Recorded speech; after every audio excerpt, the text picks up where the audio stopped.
Good morning students. इस सप्ताह हम लोग सर्वेश्वर दयाल सक्सेना और उनकी रचना मानवीय करुणा की दिव्य चमक पढ़ेंगे। मानवीय करुणा की दिव्य चमक संस्मरण विधा की रचना है, जिसमें सर्वेश्वर दयाल सक्सेना ने फादर कामिल बुल्के को याद किया है। कामिल बुल्के एक ऐसे शख्स के रूप में जाने जाते हैं जो विदेशी होकर के भी अपना पूरा जीवन हिंदी और हिंदी भाषा के उत्थान में लगा दिया और जर्मनी से आए, बेल्जियम से आकर के हिंदुस्तान आए और फिर हिंदुस्तान के होकर के ही रह गए और हिंदी से जुड़े और हिंदी के विकास को लेकर के आजीवन संघर्षरत रहे। बतौर कवि सर्वेश्वर दयाल सक्सेना को आप क्लास 9 में पढ़ चुके हैं। उनकी बड़ी चर्चित और खूबसूरत कविता थी मेघाय, मेघाय बंठन के संवर के। तो सर्वेश्वर दयाल सक्सेना मूलतः कवि ही हैं, लेकिन कविता के अलावा उन्होंने गद्य में भी रचनाएं की हैं, क्योंकि सर्वेश्वर दयाल सक्सेना लंबे समय तक रेडियो और पत्रकारिता से भी जुड़े रहे हैं। बतौर प्रोग्राम प्रोड्यूसर रेडियो में दिल्ली, लखनऊ और भोपाल में इन्होंने काम किया और बाद के दिनों में 64 के आसपास, 1964 के आसपास ये अगेय के कहने पर, अगेय हिंदी के बहुत बड़े साहित्यकार माने जाते हैं और उसी सच्चिदानंद हीरानंद वात्स्यायन अगेय के कहने पर साप्ताहिक दिनमान नाम की एक पत्रिका थी। 70 के दशक में काफ़ी प्रसिद्ध पत्र था दिनमान, उससे जुड़ गए और उसमें बतौर सह संपादक काम करने लगे। बाद में बच्चों के लिए एक पत्रिका निकली पराग, तो पराग पत्रिका में भी बतौर संपादक ये काम करने लगे थे और मृत्यु पर्यंत यानी 1982-83 तक उन्होंने बाल पत्रिका पराग का भी संपादन किया।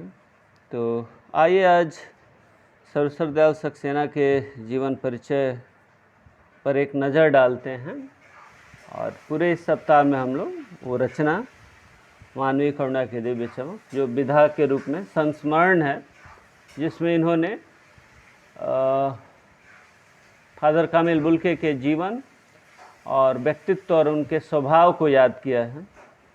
सर्वेश्वर दयाल सक्सेना का जन्म 1927 में, 15 सितंबर 1927 में उत्तर प्रदेश के बस्ती ज़िला में हुआ था और इनकी पढ़ाई लिखाई इलाहाबाद यूनिवर्सिटी में हुई। वहीं इन्होंने हिंदी से बीए और एमए किया और एमए करने के तुरंत बाद ही इलाहाबाद के एजी ऑफिस में ही चीफ डिस्पैचर के रूप में इनकी नौकरी भी लग गई। लेकिन कुछ ही दिनों के बाद फिर इनकी नौकरी all India radio station Delhi में भी हो गई और ये फिर दिल्ली चले गए और ट्रांसफ़र के सिलसिले में कुछ दिन रेडियो स्टेशन में ही लखनऊ में नौकरी की। इसी क्रम में उन्हें भोपाल भी जाना पड़ा और भोपाल से फिर इन्होंने रेडियो की नौकरी से त्याग पत्र दे करके साप्ताहिक दिनमान में जुड़ गए थे अगेय के कहने पर और इस तरह से बतौर पेशा जीवन यापन के लिए इन्होंने पत्रकारिता में अपना योगदान दिया। लंबे समय तक पत्रकारिता से जुड़े रहे और साहित्य में मुख्यतः एक कवि के रूप में इनकी बड़ी पहचान बनी। खास करके पहली बार सामूहिक एक संकलन आया था तार सप्तक, और तार सप्तक में इनकी कविताएं छपी और उसके बाद से नई कविता के कवि के रूप में 1950 के दशक में सर्वेश्वर दयाल सक्सेना एक बड़े नाम हुए और बड़े चर्चित कवि के रूप में जाने जाते रहे। खूंटियों पर टंगे लोग इनकी कविताओं का एक संकलन है, जिस पर इन्हें साहित्य अकादमी का पुरस्कार भी मिला। साहित्य के क्षेत्र में साहित्य अकादमी पुरस्कार काफ़ी बड़ा पुरस्कार माना जाता है और एक तरह से माना जाता है कि कोई बड़े रचनाकार को ही साहित्य अकादमी मिलता है। 1983 में 23 दिसंबर 1983 में नई दिल्ली में ही इनका आकस्मिक निधन हो गया। सर्वेश्वर बहुमुखी प्रतिभा के साहित्यकार थे। बहुमुखी प्रतिभा इन द सेंस कि मल्टी टैलेंटेड थे।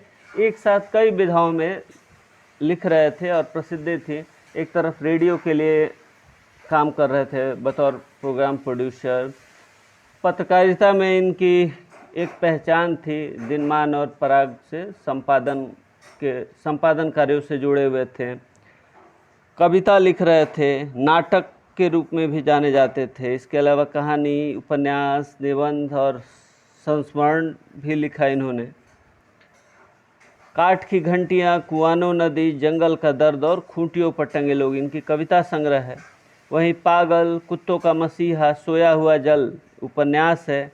लड़ाई इनके कहानियों का संग्रह है। और बकरी बहुत चर्चित नाटक है जिसमें इप्टा द्वारा इसका कई बार मंचन भी हुआ है। और ये नाटक की प्रसिद्धि और इसमें एक तरह से सरकारी सिस्टम के खिलाफ आवाज़ है। इमरजेंसी जब देश में लगी थी तो उस समय इस पर प्रतिबंध भी लगा दिया था कि इसका मंचन और प्रसारण कहीं नहीं हो सकता है।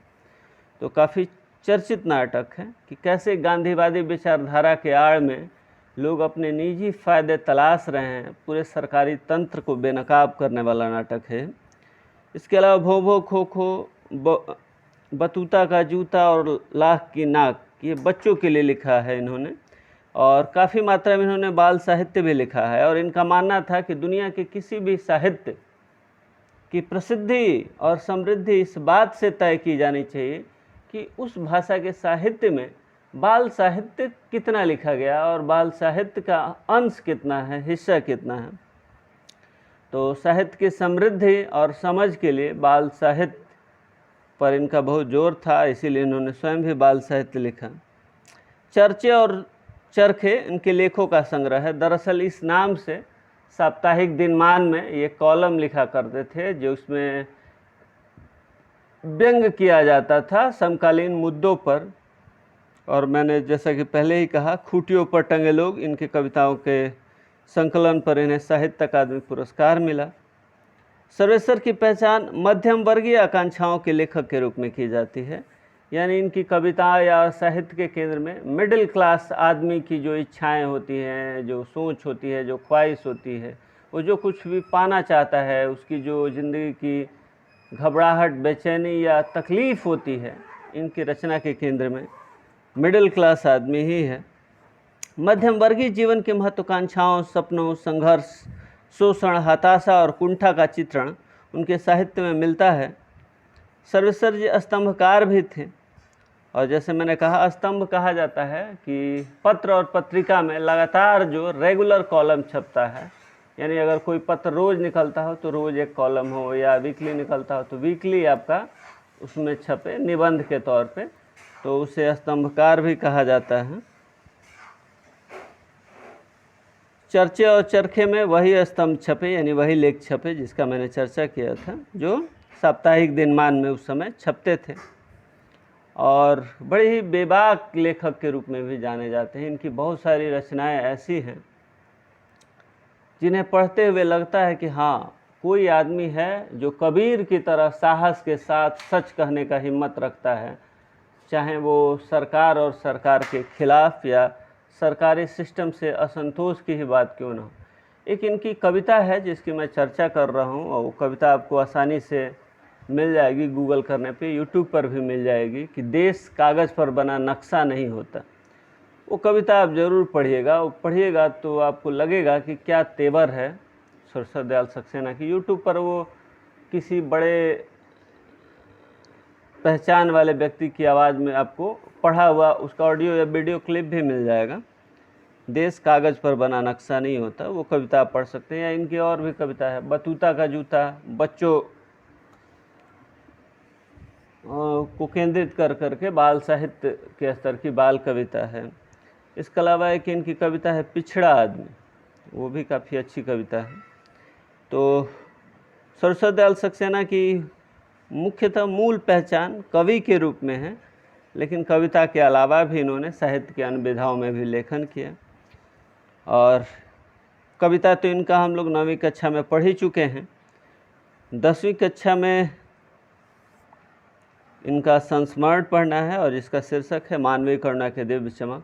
9वीं और 10वीं में सर दयाल सक्सेना मात्र एक अकेले ऐसे लेखक हैं जिनका लगातार 2 पाठ आपको पढ़ना है माध्यमिक कक्षाओं में, 9वीं में बतौर कवि के रूप में और 10वीं में बतौर गद्य लेखक, एक संस्मरण लेखक के रूप में, संस्मरणकार के रूप में। और ऐसा कोई भी लेखक नहीं है जो 9वीं में भी पढ़ना हो और उसी की कोई ना कोई रचना हमें 10वीं में भी पढ़नी हो। तो इस लिहाज से सर दयाल सक्सेना काफ़ी महत्वपूर्ण रचनाकार हैं कि लगातार 1 वर्ष के अंतराल पर ही लगातार 2 कक्षाओं की किताबों में इनकी कोई ना कोई रचना शामिल है। तो आज के लिए इतना ही। आप इस चर्चा के आधार पे सर दयाल सक्सेना का संक्षिप्त जीवन परिचय लिख लेंगे। ये आज के लिए आपका असाइनमेंट है बतौर होमवर्क।